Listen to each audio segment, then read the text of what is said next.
पंजाब के मुख्तलिफ शहरों में बीनाई मुतासिर करने वाले इंजेक्शन लाहौर के निजी अस्पताल में तैयार किए जा रहे थे।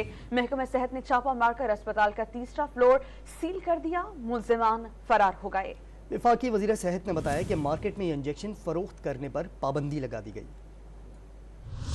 पंजाब के मुख्तलिफ शहरों में शुगर के मरीजों की जाली इंजेक्शन से बीनाई मुतासिर होने पर महकमा सेहत हरकत में आ गया।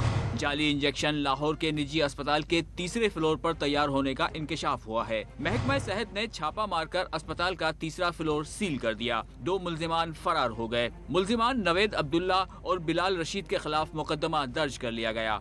वफाकी वजीर सेहत डॉक्टर नदीम जान ने मार्केट से जाली इंजेक्शन का तमाम स्टॉक उठाने के अहकाम जारी कर दिए।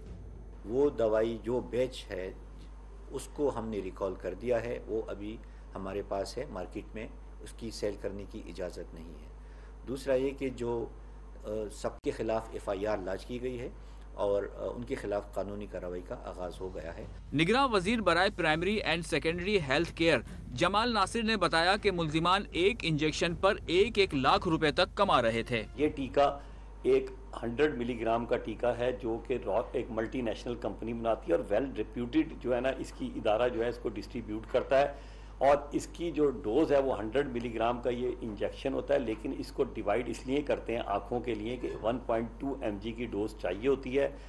तो वो ये लोग बड़े जालिम लोग हैं जो इसको 1200 से 1500 रुपए करके करीबन एक इंजेक्शन पे 1-1 लाख रुपए कमा रहे थे। इंजेक्शन से बीनाई मुतासिर होने के वाकयात पंजाब के शहरों लाहौर, कसूर, मुल्तान और सादिकाबाद में सामने आए हैं।